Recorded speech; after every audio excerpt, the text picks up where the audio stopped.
তোলাবাজির অভিযোগে গ্রেফতার সরজিৎ বিশ্বাস। গ্রেফতার কৃষ্ণনগর ১ নম্বর পঞ্চায়েত সমিতির কৃষি কর্মাধ্যক্ষ সরজিৎ বিশ্বাস। শ্রমিকদের কাছ থেকে জোর করে টাকা আদায়ের অভিযোগ। তোলাবাজির অভিযোগে গ্রেফতার করা হয়েছে। বিস্তারিত জানবো, ফোনে রয়েছেন প্রতিনিধি সন্তু শাহ। সন্তু, এই মুহূর্তে কি জানতে পারছো এবং পুলিশ সূত্রে কি খবর রয়েছে?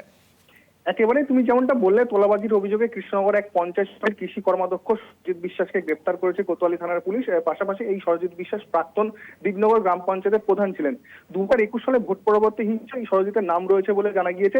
যেটা পুলিশ সূত্রে জানা গিয়েছে, স্থানীয় সূত্রে জানা যাচ্ছে, এই দিগনগর এলাকায় তার বাড়ি। এই দিগনগর এলাকায় একটি দেশি মদের কারখানা, দেশি মদ তৈরির কারখানা রয়েছে। সেখানে ঠিকাদারের মাধ্যমে তিনি শ্রমিকদের সেবাই করতেন, অর্থাৎ বিভিন্ন শ্রমিকরা কাজ করেন, তার অধীনে কাজ করতেন। এই শ্রমিকদের কাছ থেকে তিনি দীর্ঘদিন ধরে কিন্তু তোলা আদায় করতেন বলে অভিযোগ। এই বিষয়ে কিছুদিন আগেই কোতোয়ালি থানায় অভিযোগ দায়ের হয় এবং সেই বিষয়ে তদন্ত নেবে শনিবার সরজিৎ আটক করে এবং পরবর্তীতে তাকে গ্রেপ্তার করা হয়।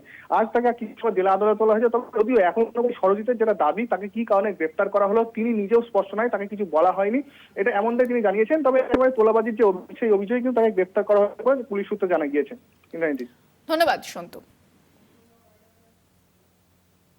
তাদের মধ্যে কেউ কেউ হয়তো তার বিরুদ্ধে অভিযোগ করেছেন। পুলিশ অভিযোগ পাওয়া মাত্র কোনো লাল ফিতের ফাঁস না, কোনো নেতার ফোনে না, পুলিশ একদম সক্রিয় হয়ে তাকে গ্রেপ্তার করেছে। তাকে আদালতে তোলা হবে। আমরা চাই তার দৃষ্টান্তমূলক শাস্তি হোক।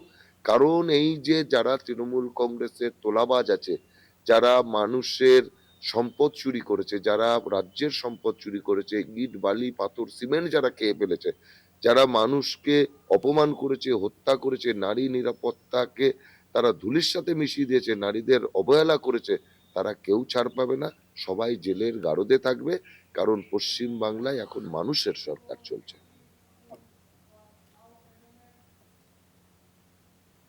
তোলাবাজির অভিযোগে গ্রেফতার গোঘাটে তৃণমূল পঞ্চায়েত প্রধান। তারকেশ্বর থেকে গ্রেফতার পঞ্চায়েত প্রধান রাজদীপ দে।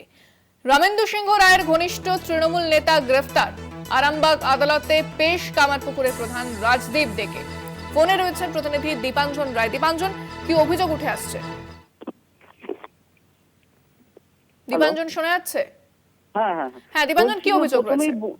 ঠিক অভিযোগটা যেটা রয়েছে, কামারপুকুরের প্রধান, তৃণমূল পরিচালিত যে প্রধান কামারপুকুর গ্রাম পঞ্চায়েতে রাজদীপ দে, তার বিরুদ্ধে একাধিক অভিযোগ ছিল তোলাবাজির এবং এলাকাতে সন্ত্রাস ছড়ানোর মতো অভিযোগ ছিল তার বিরুদ্ধে। কিন্তু ৪ তারিখে ভোটের ফলাফল ঘোষণা হওয়ার পর থেকেই কিন্তু এই তৃণমূল নেতা কার্যত এলাকা ছাড়া ছিল এবং গতকালই দেখা গেছে যে গোঘাট থানার পুলিশ তাকে তারকেশ্বরের একটি এলাকা থেকে গ্রেপ্তার করা হয় এবং তিনি বলছেন যে এটা রাজনৈতিক চক্রান্তের শিকার আমি, আমার নামে এরকম কোনো কিছু নেই, আপনারা এলাকায় গেলে জানতে পারবেন।